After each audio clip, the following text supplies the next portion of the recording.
Hi, my name is Aidan Sullivan. I'm the Vice President of Photo Assignment for Getty Images. Thank you for joining us today.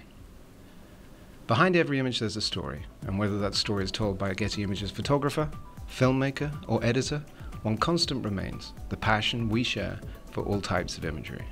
For the next podcast in our ongoing series, co-founder and Chief Executive Officer of Getty Images, Jonathan Klein, talks with Bill Wallauer, a renowned filmmaker for the Jane Goodall Institute. For more than 15 years, Bill has documented the wild chimpanzees of Gombe National Park, capturing dramatic and fascinating footage of their daily life. His talent and passion for wildlife videography has earned him recognition from film production companies around the world.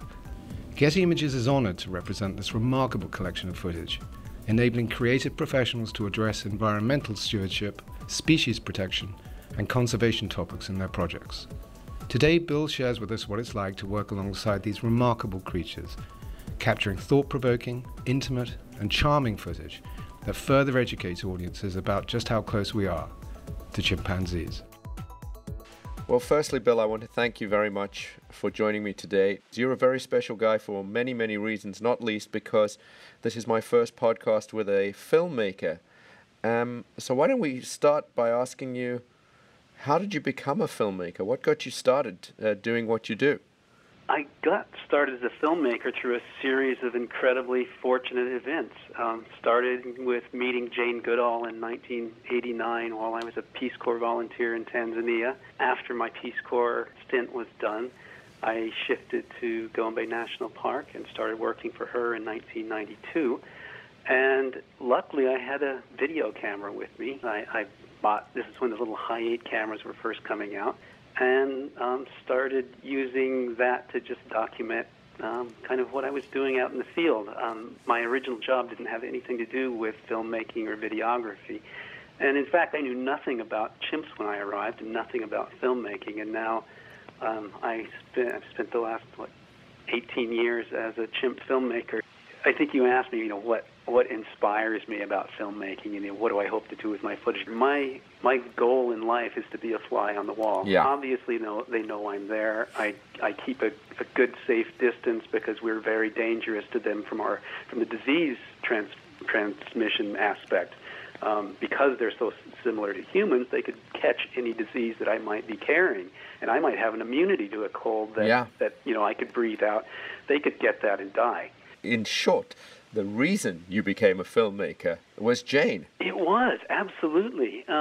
She was just delighted when she saw that I had a video camera, and her misfortune was my good fortune because she just lost footage that she'd taken with her little video camera. I mean, I feel so fortunate that in not going the academic route and going the kind of 3 months to do study, then back and writing up and back and forth, Jane's allowed me to just collect the life history of the Gombe chimps, just like the written record. I mean, she is a living visionary and somebody who's been such a mentor for me. And Jane is absolutely the best person in the world to make you feel like you as an individual can make the world a better place. It must be very challenging working in the field in these difficult environments. Now, you've been doing this during a period of evolving and changing technologies. Can you tell us a little bit about how that's changed for you? Luckily, the technology's caught. It's so much better than high-8 in the old cameras that, I've done full BBC series on my research camera.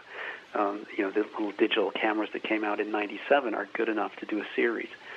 But, I was using absolutely, at the time, the top-of-the-line digital cameras, film cameras, or, big pieces of equipment. Why are they all so heavy? It's like packing around hard drives and memories and the lenses. You can imagine, Yes. The lenses. You can't just be the fastest person in the forest. You have to be up to chimp speed. They are quadrupedal for a reason. Being bipedal in the forest is not an advantage. I get caught up on every vine and every thorn and trip over every stick and rock, and they just whiz through like nobody's business. This equipment is remarkably small, actually, compared to what it was 20 years ago. Tell us a little bit about this area and tell people who might not know, where is Gombe National Park? Gombe National Park is a tiny little national park, roughly 24 square miles in the far west of Tanzania, right on Lake Tanganyika. It's beautiful riverine forest right on the rift escarpment, so the elevation moves from lakeside at 2,500 feet right up to 5,000 feet in only an area that's only about 2.5 miles wide. It is a living paradise. The local markets are full of mangoes and papayas and, just absolutely the best of all worlds, yeah. And you've spent a lot of time there over the last 17, 18 years. How many times have you been there? How much time have you actually spent there? At one point, it was most of my adult life. I kind of got out there when I was 26, 27 in Tanzania for 2 years before that. And then for a stretch of 10 years, I was out there about 10 months a year. I would visit the States once in a while and spend all of my time. It was home for over a decade. And now I've moved into more filmmaking, into more conservation work. But the work is broader wildlife and conservation, but still very focused on the chimps. Very focused on the chimps, 100% chimps. And it's not that I don't have an interest in other species. I studied elephants. My Peace Corps stint was doing elephant conservation, and I did a demography study on elephants. And they were nearly equally fascinating to me on many levels. It's just, I'm just so into chimps. Why are chimpanzees important? To me, the chimps are the great ambassadors to the animal kingdom, that us and them, all of those great gaps between humans and the animal kingdom are just brought down by this one species who we share so many traits with, both emotionally, behaviorally, any emotion that you can come up with. I've seen and filmed chimps doing it. We've studied chimps, and Jane has studied chimps for 50 years, and I still think we're just scratching the tip of the iceberg. We're doing studies now, and I'm filming things that are just a continuum of this base knowledge that we've gotten in the first 50 years. But, let's hope we're doing this for the next 250, 350 years. It's infinite, and you can keep learning from chimps, as time goes on. And what do you want people to know and learn about them through your work? I would love it if that kind of triggered people to say, wow, I never knew that about chimps. I had no idea chimps did this or that. And then they get more involved and say, wow, I didn't know they were endangered. The next time they hear something about chimps, how do you get involved and what do you do? They'll go online. They'll get on the Jane Goodall Institute website. They're much more likely to take action if they've been moved. There's no better way to get the message across than visually. It's impractical and impossible to take vast numbers of people down there to see them. What do I want my footage to do? And that's part of it. We use it in the Institute for both science. We work with University of Minnesota. We've just started a new project with Cornell. I'm using the footage for pure science, but we also use it as an education tool within the Institute. Do you like chimps more than people? Wow, that's a great question. One of the few times I was at one of Jane's lectures, and somebody said that, and I feel exactly the way Jane said. Jane said, well, I like some chimps better than I like some people, and I like some people better than I like some chimps. That's brilliant. And it's just brilliant because they're chimps that I am so fond of. They're just amazing, curious. So these chimps are unique in their personalities. They're unique individuals. And just like humans, there are personalities that you like and that you're attracted to, and then there are those that you're not. And there are some chimps that I just think are flat mean, and I don't like those chimps very much. Well, you've made a number of references to chimps being endangered. What are the greatest threats to their existence? It's a really important question, and another reason why I do what I do, why I've come out of the forest. They are seriously endangered.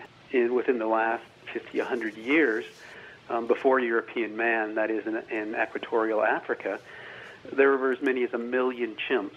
And now estimates, which are rough estimates, but they're now between 125,000, maybe to 250 or 300,000 maximum. But it really affects us. These are our rainforests that clean our air, that give us water, give us rain. It's an incredibly productive part of the world, and it's disappearing. And most of the decline in the populations is a combination of what? Poaching and disease and habitat destruction, or? The main driver, of course, is habitat destruction. There's also hunting. Habitat destruction would be logging, huge, multi-million-dollar industry of logging. As the loggers dig deeper and deeper into equatorial forests, the poachers then have more access, they didn't have before. They have tools that, weapons that didn't exist when it was a sustainable, people living with nature, in nature. It's now, the balance is so tipped towards man and human and our needs that, if we don't protect them, the chimps don't have a chance. If I go out and buy a mahogany, an African hardwood dining room set, I am facilitating the destruction of chimp habitat, helping the demise of chimps, and, actually destroying habitat that's crucial for all of us. You're so far away from Africa, yet you do have a major impact on that part of the world and your planet. You can actually make the world a better place by not putting your money in places that are destructive to yourself and to habitat and to the environment.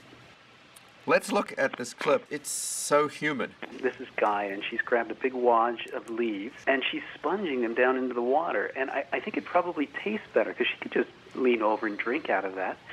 They do this in the dry season, way up in the woodlands, when they find a little hole in a tree, and they'll dip little leaves down there where they can't reach their mouth. But they do it also by the streams. But this is tool use. This is what that groundbreaking day that Jane wrote to Louis Leakey and said they use tools.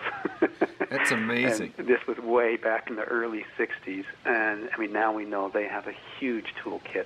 This is one of the twins fishing for termites, actually very successfully. With a stick. With a stick, yeah. So she's sticking that long wand down into a hole. The soldier termites grab a hold of that stick because they think it's an attacker, and the chimps have learned to pull that out and eat the termites off of that. Now, the significance of this with chimps is they are the only other species on the planet who have this kind of tool repertoire. Let's look at another clip. This is a female who's just arrived, and she is, this is a dominance and submission behavior. She's vocalizing and basically saying, and sadly enough, it's a very much male-dominant society. Females have to kind of grovel and pay their respects to high-ranking males when they approach. And that just keeps the peace. She is issuing what we call pant grunts, and it'll sound like,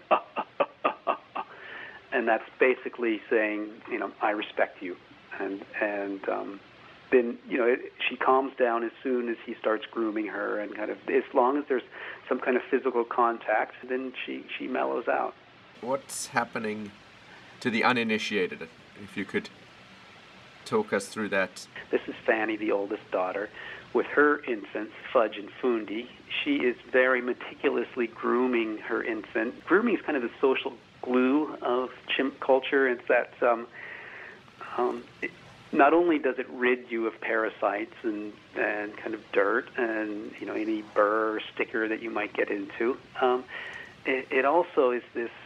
It plays a very strong social role of connectivity, and so she's just very. It's a touching moment of her intimately connecting with her infant. What's happening in this clip, Bill? This is one of those moments that had never been filmed before. Wow. Never been seen before. Amazing. And I credit my wife for, we have little handheld radios, and Kristen said, come to the top of Peak Ridge as fast as you can. Something amazing's happening. So I ran up and set my tripod up. And it was actually the first day of a 6-part series I was doing for the BBC at the time. The very first day of filming. And I filmed the twins in the top of this tree, standing bipedally catching flying termites out of the air. And it was just like watching kids in the candy store. As joyful as they can be, the expressions on their face are just priceless as they're trying to catch these flying termites and stuffing them in their mouths as fast as they can. What's the best time of day to film them? Gombe is so thick. You could spend hours and hours on your hands and knees crawling through this vegetation and not get a minute of footage. See the most amazing things and just not record any of it because it's just been too thick all day. So when they come out in these openings, when I can film, that's the best time. So it can be any time of day. But for me, I mean, that when the light's magic and the chimps come out, and that you see a shot there of a chimp silhouetted with clouds behind.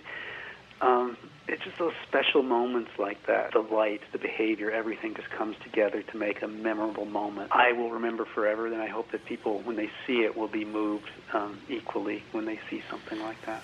Is there a particular shot that you've spent your life trying to get and haven't yet got?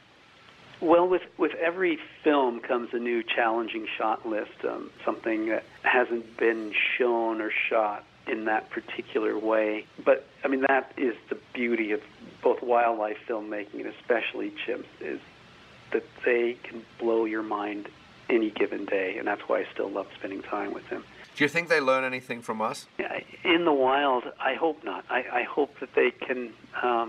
I hope they don't need to. I hope their habitat and where they live doesn't have to change so much that they have to adapt because of humans. I just want to see them the way they are, and hope that we don't in the wild have any impact on them as far as the way they behave. I mean, we have a huge impact on them of where they go and what they do. Yes. And, a lot of Africa, they're terrified of us because we hunt them, and we cut down the trees that they need to survive. They're omnivores, so they also eat meat, and so they rely on all the other species in the forest. So you can't just protect chimps. It's the whole ecosystem that you have to protect. And it's just that part of our job is a tremendous challenge, but I think it's a challenge that Jane is up to. If you weren't a filmmaker, what would you be doing? I mean, I think I give my parents a lot of credit for just giving me a sense of joy and that nothing is impossible, that you can go out and do anything you want to do. You can still have a huge impact and not take the world too seriously. It's been really fun, and you've revived my interest in chimps. You're learning all the time something new about them. Absolutely. Well, hopefully this footage will keep that spark alive in everybody. It absolutely will. And thanks again for taking time to pause from chasing these chimps and talk to us. Well, likewise. This was a really good interview. I really enjoyed it, Jonathan. Thanks so much.